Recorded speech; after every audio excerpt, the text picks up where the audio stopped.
March 13th, 1962. Lyman Lemnitzer, Chairman of the Joint Chiefs of Staff, presents a proposal to Secretary of Defense Robert McNamara, named Operation Northwoods. The document proposed staging terrorist attacks in and around Guantanamo Bay to provide a pretext for military intervention in Cuba. The plans included starting rumors about Cuba using clandestine radio, landing friendly Cubans inside the base to stage attacks, starting riots at the main gate, blowing up ammunition inside the base, starting fires, sabotaging aircraft and ships on the base, bombing the base with mortar shells, sinking a ship outside the entrance, staging funerals for mock victims, staging a terror campaign in Miami, Florida and Washington, D.C., and finally, destroying a drone aircraft over Cuban waters. The passengers, federal agents in reality, would allegedly be college students on vacation. A plane at Eglin Air Force Base would be painted and numbered as a duplicate of a registered civil aircraft belonging to a CIA front in Miami. The duplicate would be substituted for the real plane and loaded with the passengers. The real plane would be converted into a drone. The two planes would rendezvous south of Florida. The passenger-laden plane would land at Eglin Air Force Base to evacuate its passengers and return to its original status. The drone would pick up the scheduled flight plan and, over Cuban waters, transmit a Mayday signal before being blown up by remote control. The plan is rejected by McNamara, and President John F. Kennedy personally removes Lemnitzer as chairman of the Joint Chiefs of Staff. December 1st, 1984. A remote-controlled Boeing 720 takes off from Edwards Air Force Base and is crash-landed by NASA for fuel research. Before its destruction, the plane flew a total of 16 hours and 22 minutes, including 10 takeoffs, 69 approaches, and 13 landings. August 1997. The cover of FEMA's Emergency Response to Terrorism depicts the World Trade Center in crosshairs. February 28, 1998. The Global Hawk, Raytheon's unmanned aircraft vehicle, completes its first flight over Edwards Air Force Base in California at an altitude of 32,000 feet, cruising altitude for a commercial jetliner. 1999. NORAD begins conducting exercises in which hijacked airliners are flown into the World Trade Center and the Pentagon. June 2000. The Department of Justice releases a terrorism manual with the World Trade Center in crosshairs. September 2000. The Project for a New American Century, a neo-conservative think tank whose members include Dick Cheney, Donald Rumsfeld, Jeb Bush, and Paul Wolfowitz, releases their report, entitled Rebuilding America's Defenses. In it, they declare that the process of transformation, even if it brings revolutionary change, is likely to be a long one, absent some catastrophic and catalyzing event, like a new Pearl Harbor. October 24th, 2000. The Pentagon conducts the first of two training exercises called Moscow, which simulate a Boeing 757 crashing into the building. April 2001. NORAD plans an exercise in which a plane is flown into the Pentagon, but is rejected as too unrealistic. June 2001. The Department of Defense initiates new instructions for military intervention in the case of a hijacking. It states that for all non-immediate responses, the Department of Defense must get permission directly from the Secretary of Defense. Attorney General John Ashcroft begins flying on chartered jets for the remainder of his term due to a threat assessment by the FBI. July 4th, 2001. Osama bin Laden, wanted by the United States since 1998, receives medical attention at the American Hospital in Dubai, where he is visited by a local chief of the CIA. July 24th, 2001. Larry A. Silverstein, who already owned World Trade Center 7, signs a $3.2 billion 99-year lease on the entire World Trade Center complex 6 weeks before 9/11. Included in the lease is a $3.5 billion insurance policy, specifically covering acts of terrorism. September 6th, 2001, 3,150 put options are placed on United Airlines stock. A put option is a bet that a stock will fall. That day, put options were more than 4 times its daily average. Bomb-sniffing dogs are pulled from the World Trade Center, and security guards end 2 weeks of 12-hour shifts. September 7th, 2001. 27,294 put options are placed on Boeing stock, more than 5 times the daily average. September 10th, 2001. 4,516 put options are placed on American Airlines, almost 11 times its daily average. San Francisco Mayor Willie Brown receives a phone call warning him not to fly the next morning. And in Pakistan, at a military hospital, all of the urologists are replaced by a special team in order to host their guest of honor, Osama bin Laden, who is carefully escorted inside to be watched carefully and looked after. September 11th, 2001. The National Reconnaissance Office in Chantilly, Virginia is preparing for an exercise in which a small corporate jet crashes into their building. NORAD is in the middle of a number of military exercises. The first, Vigilant Guardian, is described as an exercise that would pose an imaginary crisis to North American air defense outposts nationwide. The second, Northern Vigilance, moved fighter jets to Canada and Alaska to fight off an imaginary Russian fleet. 3 F-16s from Washington, D.C.'s National Guard at Andrews Air Force Base, 15 miles from the Pentagon, are flown 180 nautical miles away for a training mission in North Carolina. This left 14 fighter jets to protect the entire United States. Hi, Boston Center, Team U. We have a problem here. We have a hijacked aircraft headed towards New York, and we need you guys we need someone to scramble some F-16s or something up there to help us out. Is this real world or exercise? No, this is not an exercise, manifest.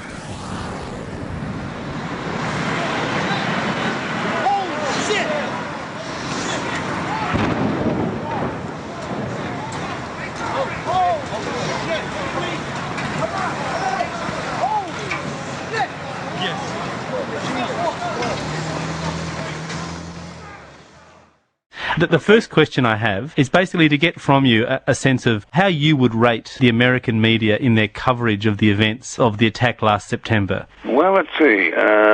Shamefully is a word that comes to mind.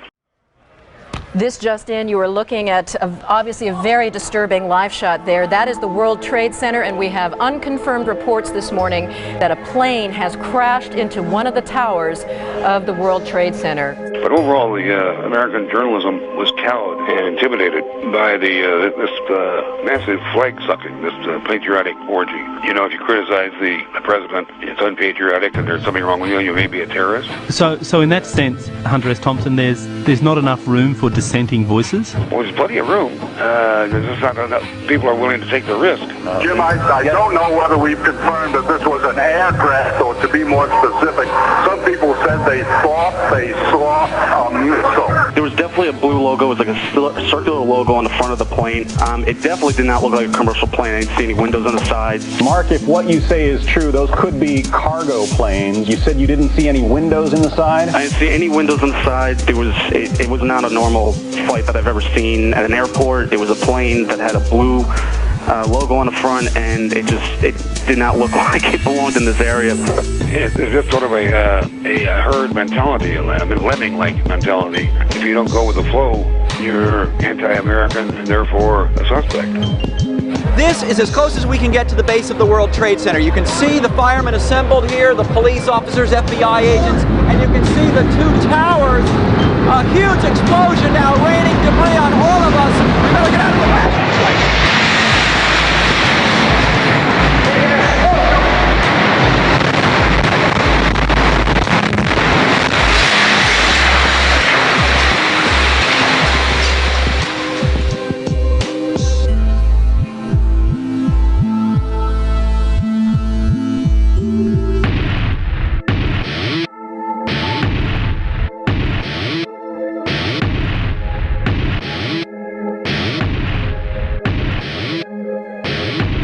Do you think that the event completely transformed the way in which Americans see themselves and their own vulnerability? No, the event by itself would not have done that. You sort of wonder when something like that happens, well, who stands to benefit? You know, who had the opportunity and the motive? You just got to look at these basic things. I don't assume that I know the truth about what went on that day. And yeah, I just look around and looking for, well, who had the motive, who had the opportunity, who had the equipment, who had the will.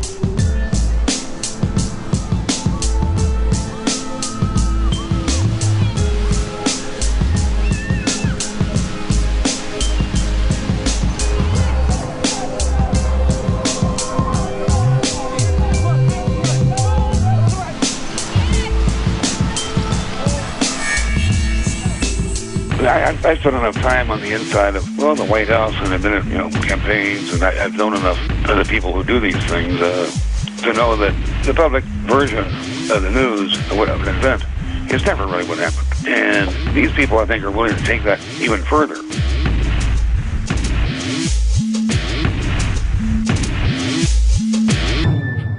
It seems a very long bow to me, but are you sort of suggesting that this worked in the favour of the Bush administration? Oh, absolutely. Absolutely.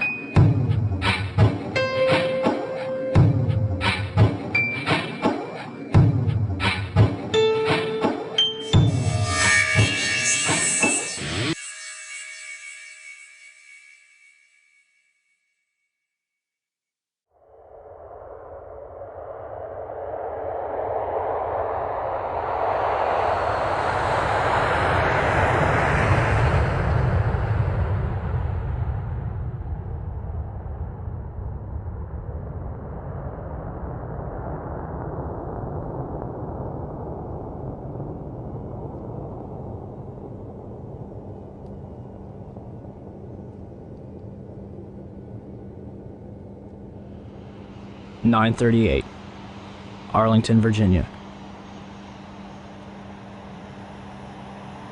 Hani Hanyour allegedly executes a 330-degree turn at 530 miles per hour,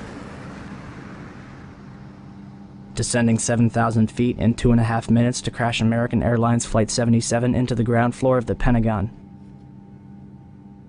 The airplane could not possibly have flown at those speeds which they said it did without going through what they call a high-speed stall. The airplane won't go that fast and start pulling those high G maneuvers at those bank angles. Its final approach took it directly across Interstate 395. Knocking light poles out of the ground and bouncing off of the lawn before impact. First, let's meet Hani Hanyour. Hanyour had come to Freeway Airport in Bowie, Maryland 1 month earlier seeking to rent a small plane. However, when Hanyour went on 3 test runs in the second week of August, he had trouble controlling and landing a single-engine Cessna 172. Well, my name is Marcel Bernard, and I'm the chief flight instructor here at Freeway. Hani Hanyour, well, basically what happened with him is he showed up at the airport and wanted to get checked out in the aircraft. See, he was already certified. He didn't come to us for flight training. Yeah, he already had a pilot's license. He had already earned his private instrument commercial at a school in Arizona. I don't remember the name of the school, but already had certificates in hand. And we sometimes occasionally have pilots that come to us that don't want flight training but just want to rent our aircraft. Which is the case of Hani Hanyour. This was the case with Hani. He wanted to get checked out, as we call it, to rent our aircraft. And our insurance requires that he flies with one of our instructors to be found competent to rent. And that was the process that he was going through. The consensus was that he was very quiet, average or below average piloting skills. English was very poor. So I don't know where to. That's about the best description I can give you for his demeanor at the time. Very, uneventful from my perspective. Regardless, air traffic controllers at Dulles International Airport that were tracking Flight 77 all thought that it was a military plane. Second, the light poles. On November 22, 2004, a private jet en route to Houston to pick up George Bush Sr. clipped a single light pole and crashed a minute away from landing at Houston's Hobby Airport. The wing ripped off upon impact, scattering debris over 100 yards. And yet, Flight 77 managed to tear 5 light poles completely out of the ground without damaging either the wings or the light poles themselves. Instead, they seem to have just popped out of the ground. Third, you only have to look at the photos from that day to realize that whatever hit the Pentagon did not bounce off the lawn. If Flight 77 had crash landed and skidded into the Pentagon, it would have looked like this.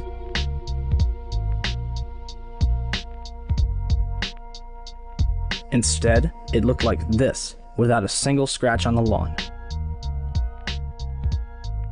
Fourth, why is there absolutely no trace of Flight 77? The official explanation is that the intense heat from the jet fuel vaporized the entire plane. Indeed, from these pictures, it seems that there is absolutely no trace of a Boeing 757. But if the fire was hot enough to incinerate a jumbo jet, then how can investigators identify 184 out of 189 people found at the Pentagon? The Armed Forces DNA Identification Laboratory, which was responsible for the task, was also responsible for identifying the dead in Shanksville.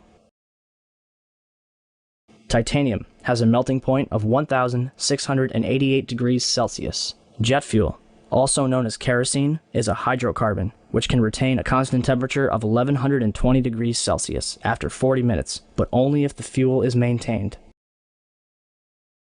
The fuel would have burned off immediately upon impact.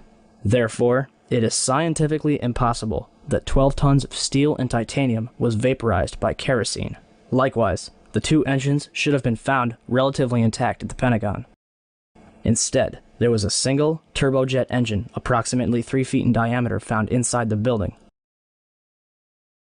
The second identifiable piece of debris was allegedly a piece of the fuselage. Skeptics have claimed that this is proof that Flight 77 hit the Pentagon, but this piece could have come from any American Airlines plane. And why is it not singed or scratched after a 530-mile-per-hour impact and a subsequent fireball? The third piece of debris was a diffuser case. Let's look a little closer at the diffuser case of a 757. Do you see the triangular bezels around the openings? Those are nowhere to be found on the case found at the Pentagon.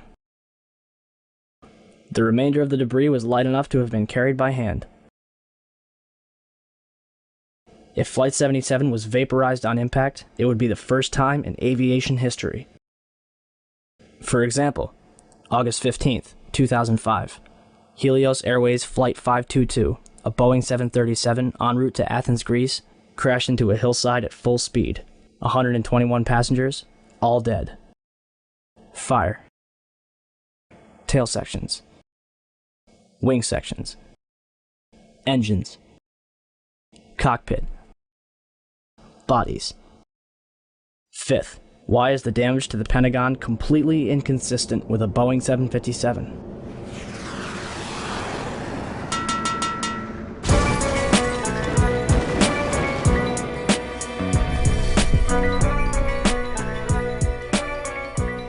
These photos were taken before the roof of the outer ring had collapsed. The only damage to the outer wall is a single hole, no more than 16 feet in diameter. A Boeing 757 is 155 feet long, 44 feet high, has a 124-foot wingspan, and weighs almost 100 tons. Are we supposed to believe that it disappeared into this hole without leaving any wreckage on the outside? Why is there no damage from where the wings, or the vertical stabilizer, or the engines would have slammed into the building? Remember how big the engines were?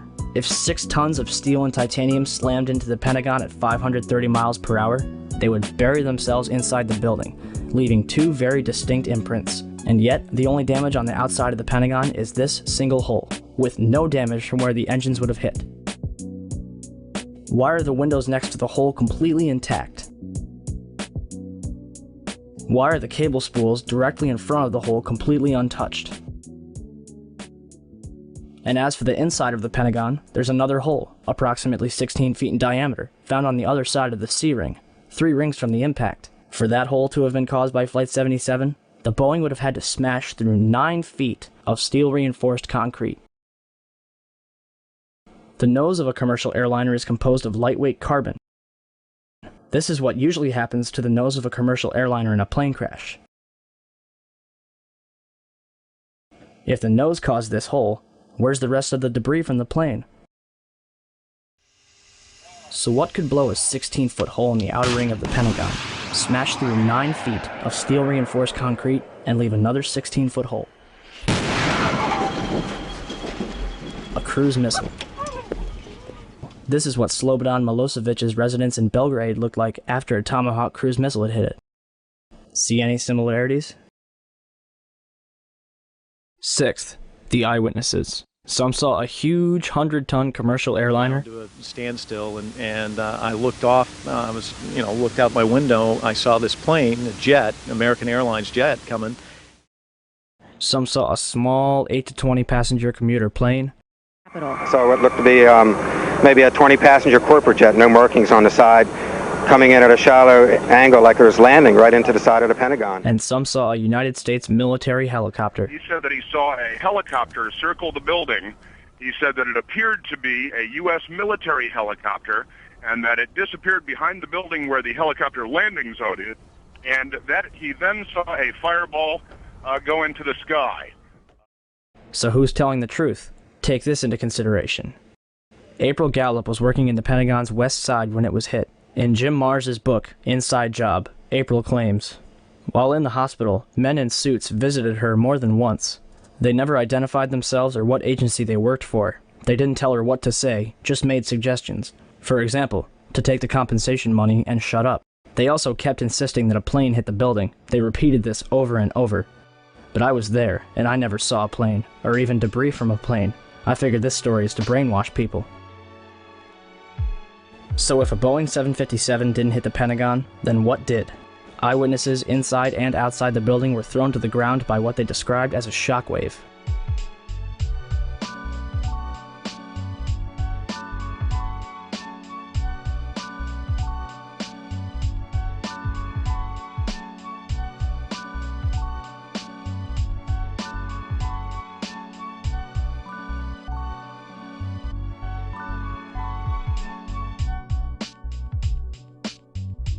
Even the Sheraton Hotel, 1.6 miles away, was rocked by the blast.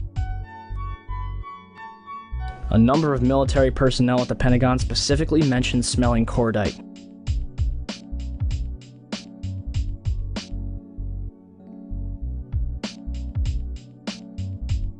Cordite and jet fuel have two very distinct smells. Cordite is a compound used in ammunition which is comprised of nitroguanidine, nitrocellulose, and nitroglycerin. It is cool burning, produces little smoke and no flash, but produces a strong detonation wave. And eyewitnesses described a bright, silvery flash. Jet fuel combustion, i.e., the planes that struck the Twin Towers, is bright yellow at best. Watch this. A massive smoldering fireball. No silvery flash, no shockwave. And at the Pentagon, a tiny, bright, silvery flash, which shakes nearby buildings. Whatever it was, it might have been related to the two planes that were in the air after the crash. The first one was uniformly identified as a C-130.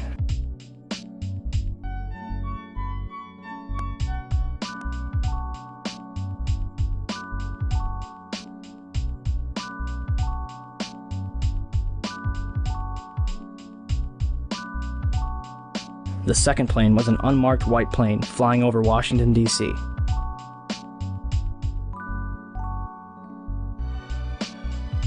A white plane, a very big jet, was flying in unusual pattern near the White House over Lafayette Park. Very slowly, it made one circle, and then we have not seen it since. But again, it's only speculation, but most people say that since flights have been cleared from U.S. airspace and it was a totally white plane, looked unusual to all of us, that it was a government plane of some kind. 7th, surveillance cameras from a gas station, Sheraton Hotel, and the Virginia Department of Transportation captured the entire thing. However, the FBI was there within minutes to confiscate the tapes, including a warning for the employees not to discuss what they had seen. If the government wishes to prove once and for all that Flight 77 hit the Pentagon, all they would have to do is release one of those tapes. Instead, they released 5 frames from a camera across the heliport, even though none of them show a 757.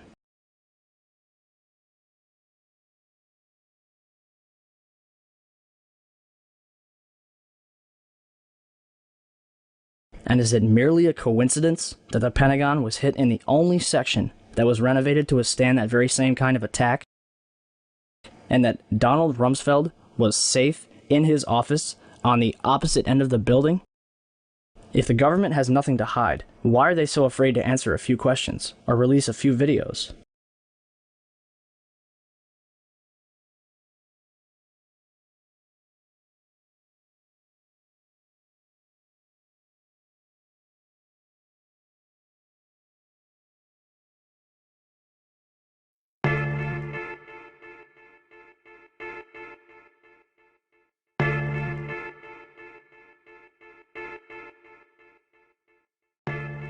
(9:59), New York City, New York. The South Tower of the World Trade Center collapses to the ground in approximately 10 seconds.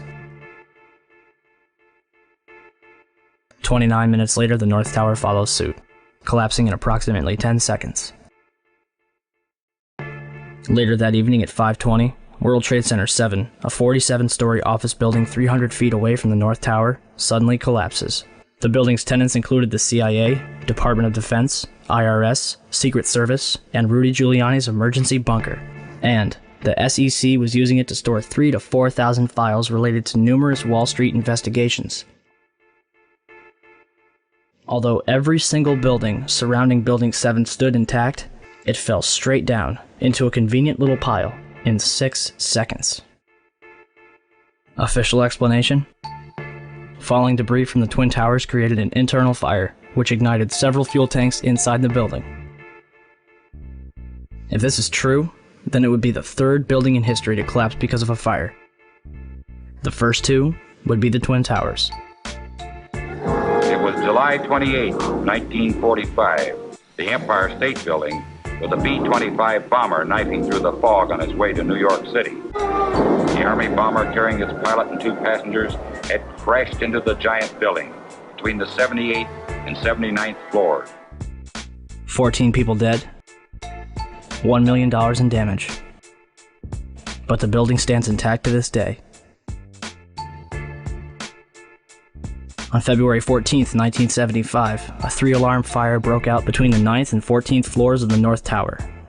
According to the New York Times, the fire leads to intense scrutiny of the towers and eventually to a decision to install sprinklers. On May 4th, 1988, a 62-story skyscraper in Los Angeles burned for 3 hours and spread over 4 floors. It did not collapse. On February 23rd, 1991, a 38-story skyscraper in Philadelphia, built in 1973, burned for more than 19 hours and spread over 8 floors. It did not collapse. On October 17, 2004, a 56-story skyscraper in Venezuela, built in 1976, burned for over 17 hours and spread over 26 floors, eventually reaching the roof. Guess what? It did not collapse. On February 12, 2005, the Windsor Building in Madrid, a 32-story tower framed in steel-reinforced concrete, burned for almost 24 hours, completely eradicating the upper 10 stories of the building. Although the top 10 floors of the building fell, the building itself did not collapse. And yet, on September 11, 2001, 2 110-story skyscrapers, completed in 1973, burned for 56 and 103 minutes, respectively, over 4 floors, before collapsing completely to the ground. One might argue that this was due to the construction of the World Trade Center. Let's look at what was inside those buildings. The Twin Towers were composed of 200,000 tons of steel, 425,000 cubic yards of concrete, 103 elevators, 43,600 windows, 60,000 tons of cooling equipment, and a 360-foot television antenna. The core of each tower was 87 by 133 feet, comprised of 47 box columns 36 by 16 inches thick. The North Tower was completed in 1970, standing at 1,368 feet tall, and the South Tower was completed in 1973, clocking in at 1,362 feet tall, making them the tallest buildings in the world until the Sears Tower was completed in 1974. And to think, the government would have us believe that these massive structures were destroyed by 10,000 gallons of jet fuel. However, eyewitnesses, video footage, and a little common sense quickly refutes that claim.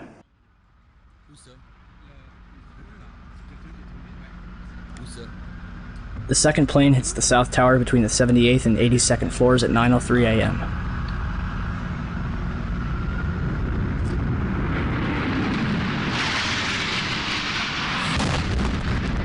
Barely hitting the southeast corner, the majority of the jet fuel exploding outside in a massive fireball. Yet, this tower collapses first, even though the north tower was hit straight on and had already been burning for 18 minutes longer. Galileo's law of falling bodies calculates the time in which an object will travel a certain distance in complete freefall. The south tower was 1,362 feet tall. 1362 equals 16.08 times 84.7, or 9.2 seconds.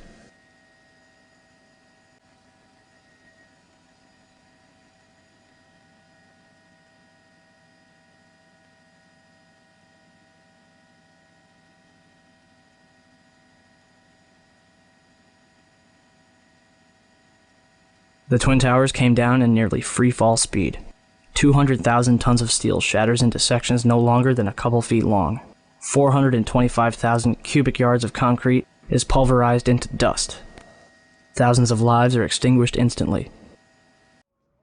So what brought down the World Trade Center? Let's ask the experts. Van Romero, Vice President for Research at New Mexico Institute of Mining and Technology. My opinion is, based on the videotapes, after the airplanes hit the World Trade Center, there were some explosive devices inside that caused the towers to collapse. The collapses were too methodical to be a chance result of airplanes colliding with the structures. 10 days later, certainly the fire is what caused the building to fail. Why would Romero change his mind so suddenly? Hyman Brown, civil engineering professor and the World Trade Center's construction manager.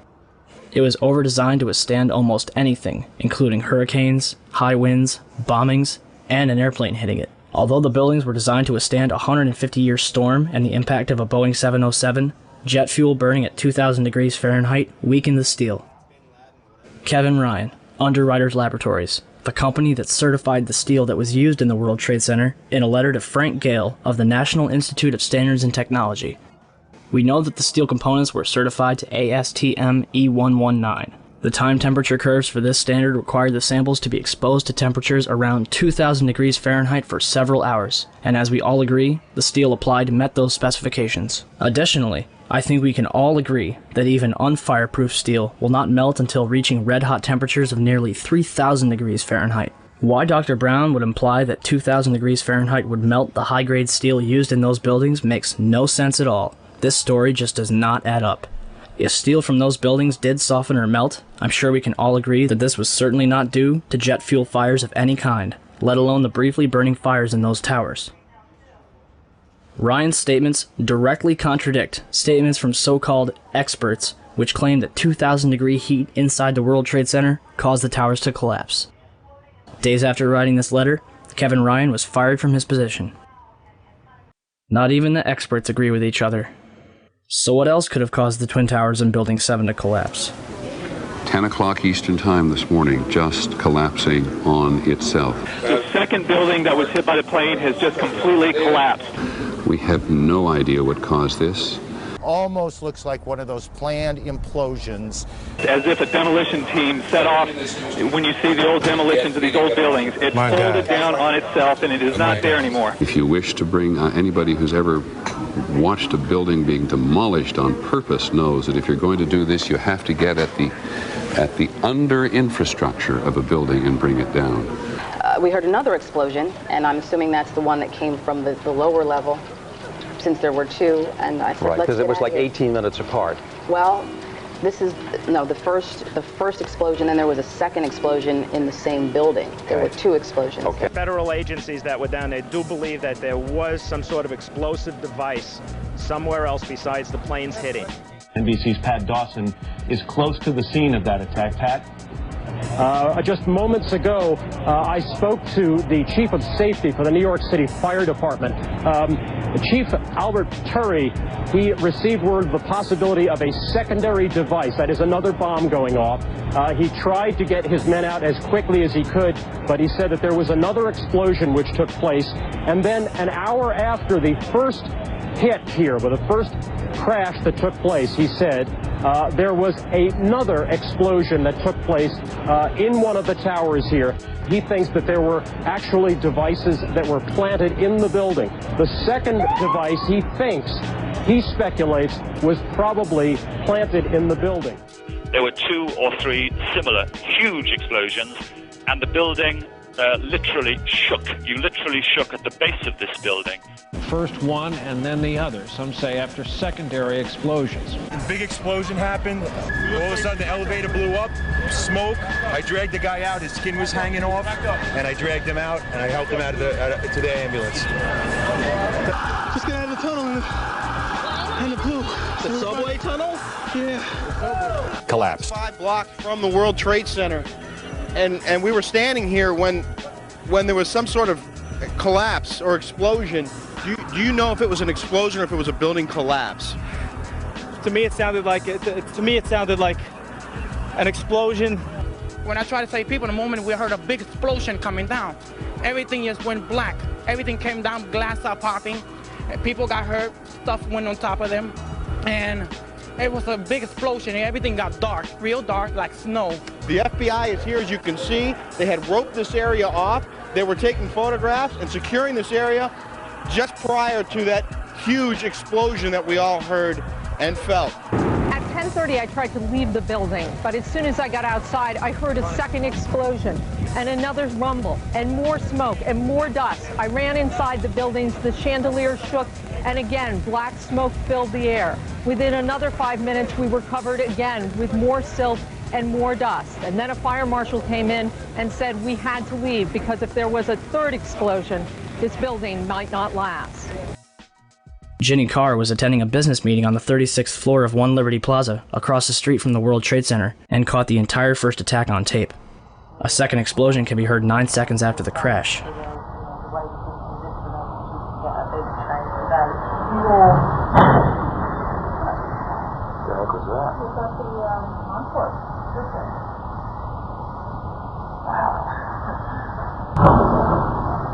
sounds like something crashed. So what happened in the North Tower? Ask Willie Rodriguez. Willie, a janitor who worked in the World Trade Center for 20 years, was in sub-level 1 when the North Tower was hit. And all of a sudden we hear boom! I thought it was a generator that blew up on the basement. And I said to myself, oh my God, I think it's a generator. And I was going to verbalize it. When I finished saying that in my mind, I hear boom! Right on the top, pretty far away. So it was a difference between coming from the basement and coming from the top. And that's, everybody started screaming. And a person comes running into the office saying, explosion, explosion, explosion. He got his hand extended and all the skin was pulled from his under his arm, all the way to the top of the fingertips, and he was hanging on both arms. Hanging and hanging. And then I look at his face and he was missing parts on his face. And I said, what happened? What happened? And he said, the elevators, the elevators. There were many explosions, and when I actually talk about those explosions, they said that, well, there were so many kitchens in the building, and they have probably those gas canisters. And I say, I don't believe that, because the building was a Class A building. They have very strict guidelines of what you can put in a kitchen, and I really doubt it was gas. So there was a lot of misconceptions of what happened that day in terms of the explosions. But up to date, I haven't received an actual explanation about the different explosions that I heard on the upper floors and not all the way to the top. The windows in the lobby of the North Tower were blown out, and marble panels were blown off of the walls. This was brushed off as damage from a raging fireball that went barreling down the elevator shafts. On 9/11, New York City lost 343 firefighters at the World Trade Center. Since they were the ones inside the towers before and as they collapsed, I'd say they've got a pretty good grasp on what happened. So what does the FDNY think? First, we had this interview from the Naudet Brothers documentary. It was like the first thing that was, there was nobody there. Where the fuck, what do we do?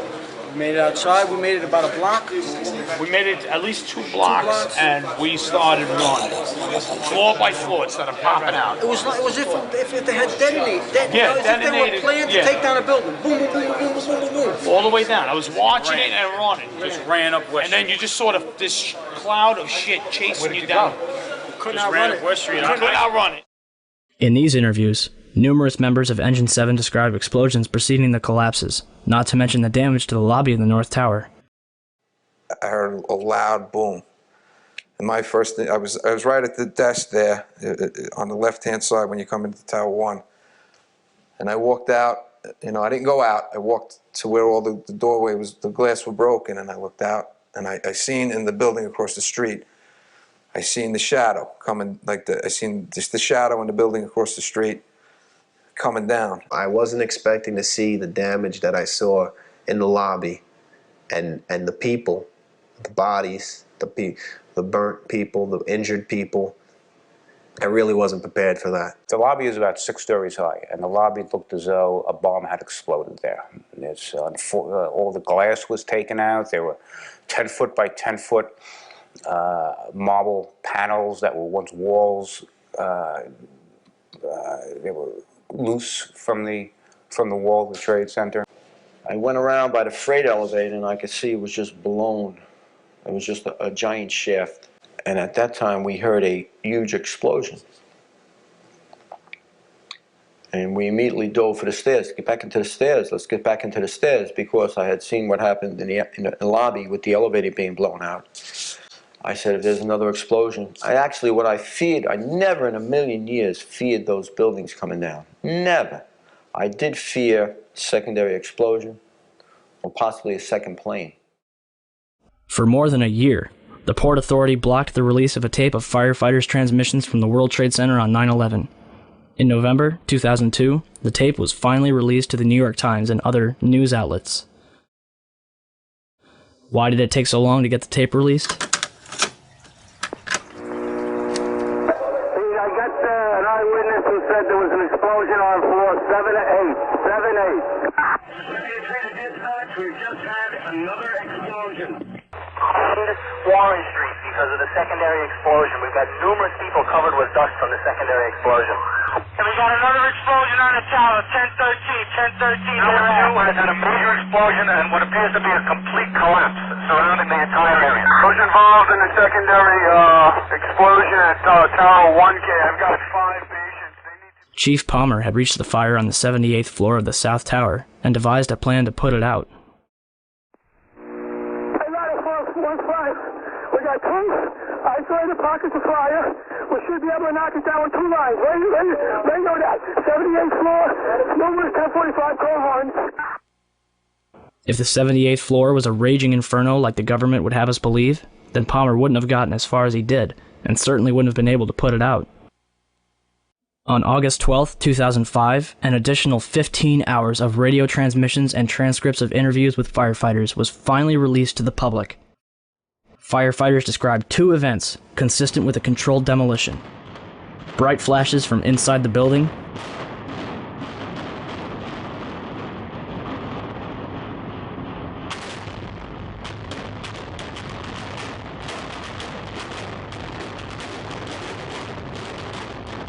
and a number of crackling sounds before the buildings collapsed.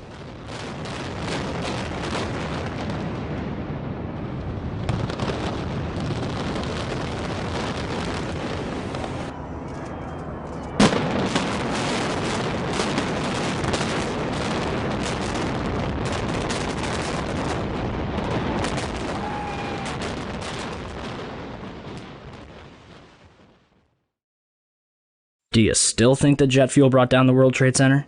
In all the videos of the collapses, explosions can be seen bursting from the building 20 to 30 stories below the demolition wave. Here,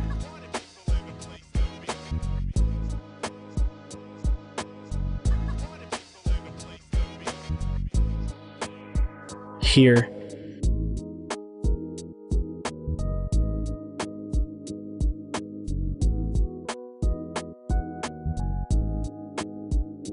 here,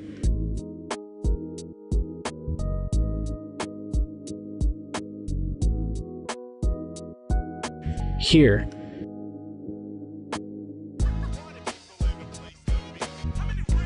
here,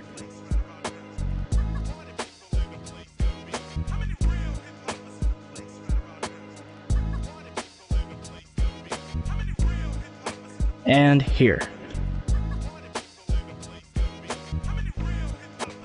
You're probably asking, if there were bombs in the building, how would they get in there without anyone noticing? Daria Cord, a guard in the North Tower, told Newsday that security detail was working 12-hour shifts for 2 weeks before 9/11, but on Thursday the 6th, bomb-sniffing dogs were abruptly removed from the building. So who authorized all this? President Bush's brother, Marvin, was board of directors at Securicom from 1993 until fiscal year 2000. Securicom, now known as Stratesec, is an electronic security company backed by Kuwait American Corporation, which provided security for United Airlines, Dulles International Airport, and from the early 1990s up to the day of 9/11, the World Trade Center. Marvin is also the former director at HCC Insurance Holdings, which insured parts of the World Trade Center on 9/11. More information on this was supposed to be disclosed and never was. To date, the SEC has not revealed what they have learned. If only we could examine the debris from the World Trade Center and figure out what happened. Unfortunately, Mayor Giuliani began shipping the remains off to recycling yards overseas before investigators could even examine it.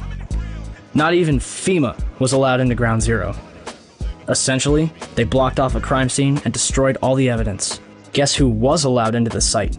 Controlled Demolition, who was also responsible for cleaning up after the Oklahoma City bombing in 1995. Regardless, I think what happened to the World Trade Center is simple enough. It was brought down in a carefully planned, controlled demolition. It was a psychological attack on the American people, and it was pulled off with military precision.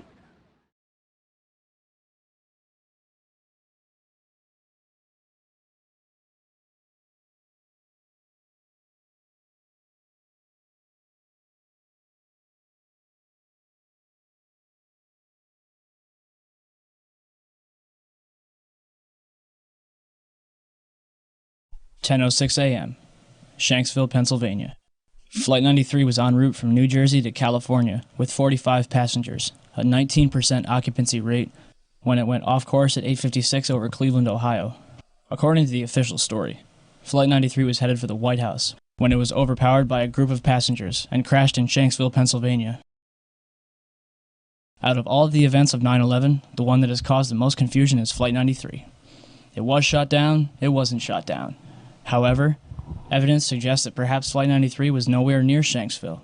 I want to get quickly to Chris Kanicki. He's a photographer with the Pittsburgh affiliate of Fox affiliate. He was back there just a couple of minutes ago. And Chris, I've seen the pictures. It looks like there's nothing there except for a hole in the ground.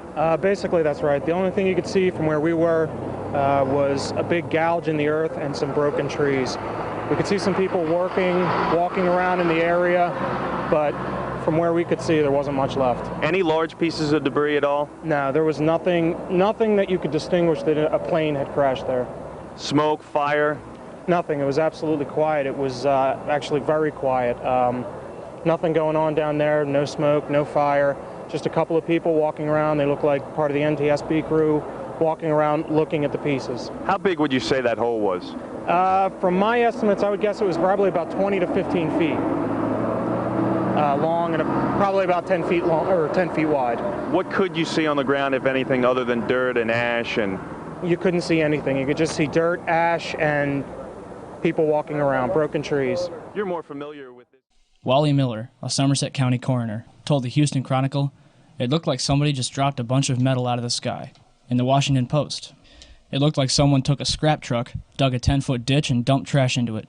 And as for the passengers, I stopped being coroner after about 20 minutes because there were no bodies there. In the Pittsburgh Review, I have not, to this day, seen a single drop of blood. Not a drop. It would seem that, on one day, for the second time in history, an entire plane, along with its passengers, disappeared upon impact. So if Flight 93 didn't go down in Shanksville, then where? You ready for this? Cleveland. At 11:43 on September 11th, WCPO, a local TV station in Cincinnati, Ohio, reported that 2 planes landed at Cleveland Hopkins Airport due to a bomb threat. United Airlines identified one of the planes as Flight 93. Are you confused? Well, it gets better. Check it out. At approximately 10 a.m., Cleveland Hopkins Airport was evacuated amidst rumors that a hijacked plane was going to land. Passengers had to leave, but couldn't drive. They had to walk or hitchhike. Buses weren't allowed to leave. People were sent home. According to Associated Press and local Ohio papers, one plane landed at approximately 10:45.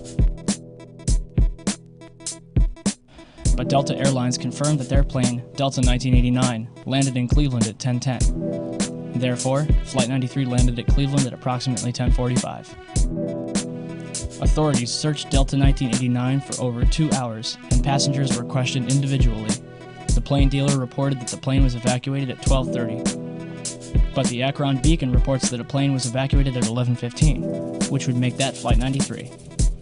Mayor White reported that the plane had 200 passengers. But a passenger from Delta 1989 described 60 or so passengers. So at 11:15, 200 or so passengers were released from Flight 93. The passenger from Delta 1989 states that she was taken into FAA headquarters. But other reports say that passengers were brought into the NASA Glenn Research Center, located near the west end of the airport, which had already been evacuated. So, to sum up, Delta 1989 landed at 10:10, was evacuated at 12:30, almost 2.5 hours later, and 69 passengers were taken to FAA headquarters.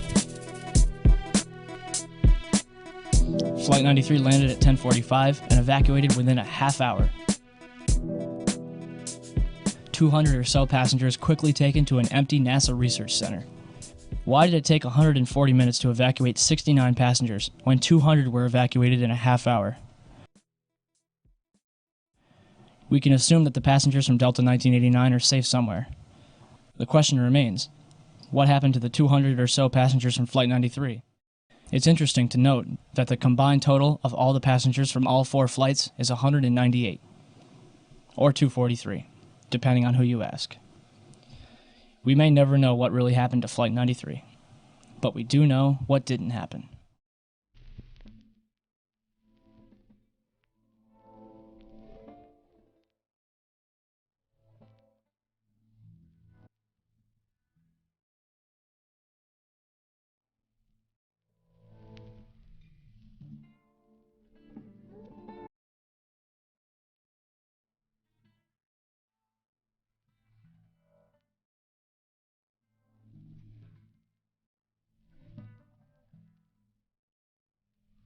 Whenever this evidence is presented to people, you'll usually get one of many different questions.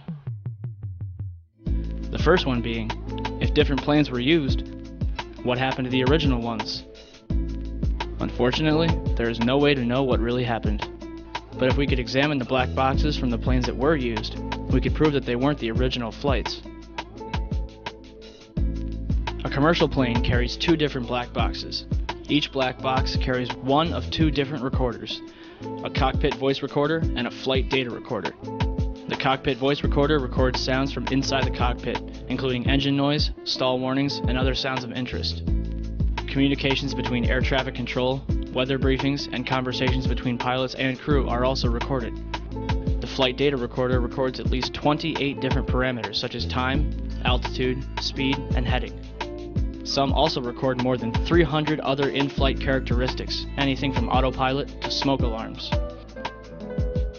The recorders themselves are made from the most impervious metals known to man, and the information is recorded along with date and time and spooled into a continuous roll.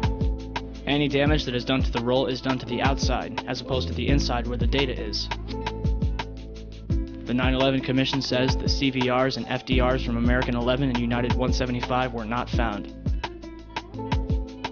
Yet, the FBI claims to have found the passport of Satam al-Sakami, which managed to fly out of his pocket, through the explosion, and onto the streets of Manhattan below. So, 4 different black boxes, made from the most resilient materials known to man, were destroyed. Yet, a passport, made from a fragile material known as paper, managed to survive? Who writes this stuff?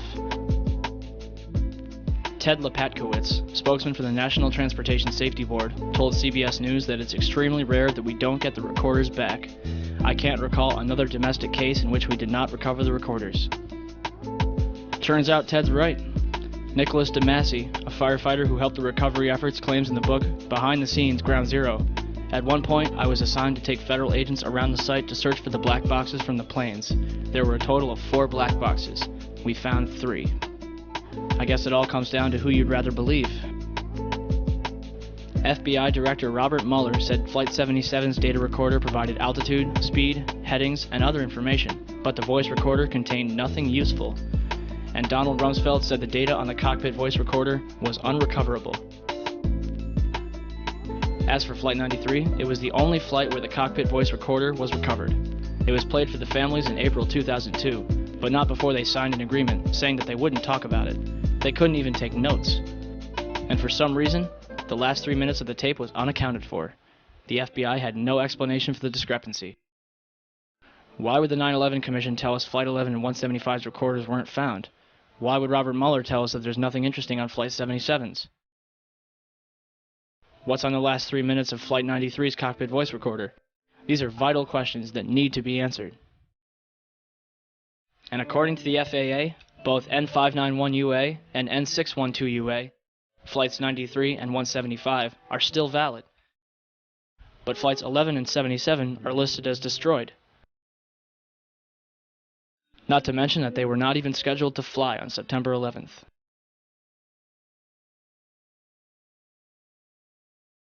Next, what about the cell phone calls? For starters, the calls themselves are extremely peculiar. Most of them are only a couple sentences long before the callers end the conversation, only to call back later. Flight attendant Betty Ong allegedly placed a call from Flight 11. According to the 9/11 Commission, although the conversation lasted 23 minutes, only 4.5 minutes was recorded. I can hear you. Sure. What is your name? Okay, my name is Betty Ong. I'm number 3 on Flight 11. Okay.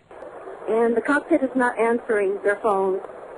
And there's somebody stabbed in business class, and we can't breathe in business class. Somebody's got mace or something. Okay. Our number 1 got stabbed. Our purser is stabbed. Nobody knows who stabbed who, and we can't even get up to business class right now because nobody can breathe.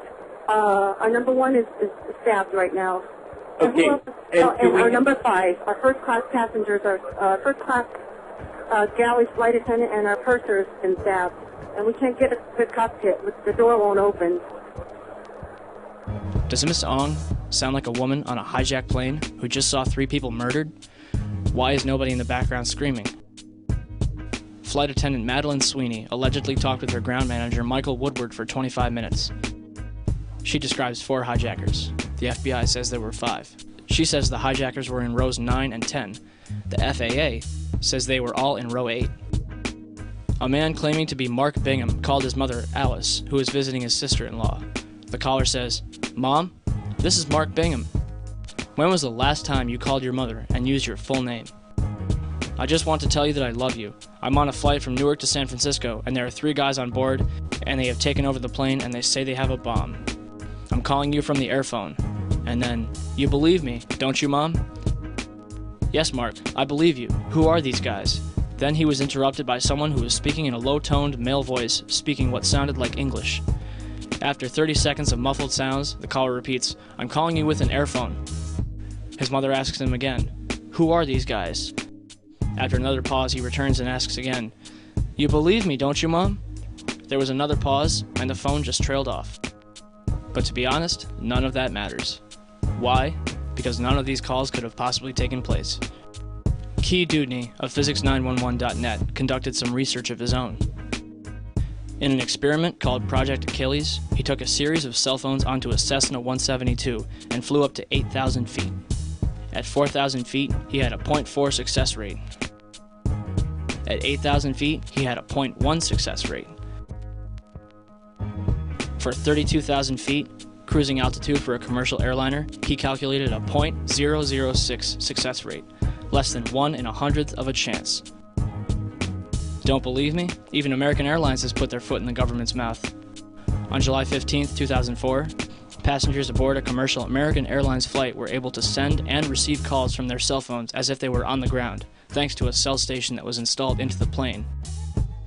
It worked great. I called the office, I called my wife, I called a friend in Paris. They all heard me great, and I could hear them loud and clear. Why would Calcom and American Airlines spend thousands of dollars on this technology in 2004 when cell phones worked so well on September 11th, 2001? The cell phone calls were fake. No question about it. So how is it possible to fake a person's voice? In 1999, the Los Alamos Laboratory in New Mexico revealed their voice morphing technology. General Carl W. Steiner, the former Commander-in-Chief of United States Special Operations, declared on tape, "Gentlemen, we have called you together to inform you that we are going to overthrow the United States government." Another example was Colin Powell saying, "I am being treated well by my captors." With just a 10-minute recording of somebody's voice, they were able, in almost real time, to clone someone's speech. Steiner was so impressed, he asked for a copy. So what about the hijackers? On September 14, 2001, the Department of Defense released the names of the alleged 19 hijackers. But on September 23rd, the BBC reported that Walid al-Shehri was alive and well in Casablanca, Morocco. They also tracked down Abdulaziz al-Amari, who was an engineer with Saudi Telecoms and lost his passport while studying in Denver. In the same article, FBI Director Robert Mueller admitted that the identity of several of the hijackers is in doubt. So how many hijackers turned up alive? At least 9 of them. Wael M. al-Shehri is alive and well. Mohand al-Shehri is alive in Saudi Arabia. Khaled al-Madar is a computer programmer in Mecca. Salem al-Hazmi works at a chemical plant in Yanbo, Saudi Arabia. Saeed al-Ghamdi is training to be a pilot in Tunis. Ahmed al-Nami is an administrative supervisor for Saudi Airlines. We already covered Walid and Abdulaziz. And last but not least, Mohammed Atta's father claimed to receive a phone call from his son on September 12th. On September 20th and 27th, Mueller admitted on CNN that there is no legal proof to prove the identities of the hijackers.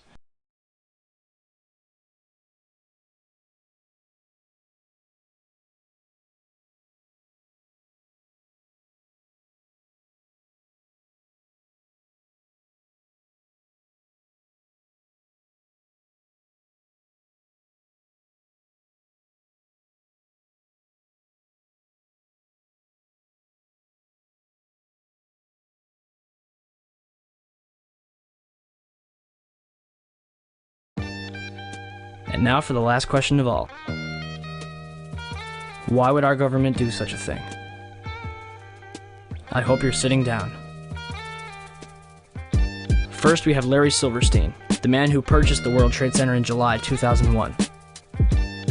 After September 11th, Silverstein demanded $7.2 billion from his insurers, claiming that each plane counted as a separate act of terrorism. However, on December 6, 2004, the courts only reward him with $2.2 billion. Then we have the put options that were placed on United Airlines, American Airlines, and Boeing.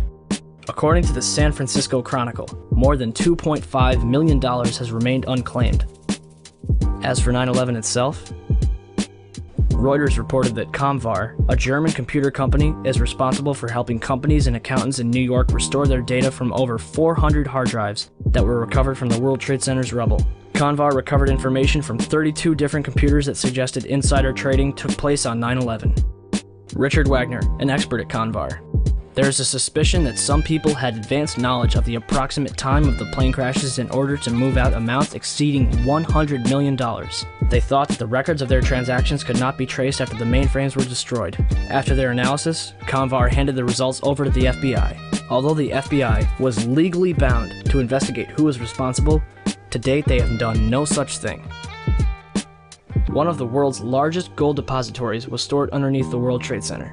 In 1993, the value of the gold was estimated at $1 billion, rumored to be owned by Kuwaiti interests. When the World Trade Center was destroyed, the amount of gold far exceeded the 1993 levels. The gold was finally recovered in its entirety in late 2001. Or was it? On November 1st, 2001, the Times Online reported that a large amount of gold was discovered in the wreckage of the World Trade Center. Mayor Rudolph Giuliani announced that more than $230 million was recovered from Ground Zero. However, the COMEX Metals Trading Division was storing gold bars for the Bank of Nova Scotia, Chase Manhattan Bank, the Bank of New York and Hong Kong, and Shanghai Banking, totaling $950 million, and that's just one company. Rumor has it that over $160 billion in gold was stored in the World Trade Center. So where did all the gold go? Remember the gold that was found in November 2001? Reuters reported that it was discovered in the back of a 10-wheel truck, along with several cars, in a delivery tunnel underneath World Trade Center 5. No bodies were recovered. As workers got closer to the gold, authorities began restricting access to Ground Zero, joined by FBI and Secret Service agents.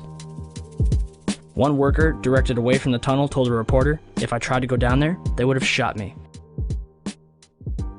Heavy machinery operators and others worked under the watchful eye of more than 100 armed officers.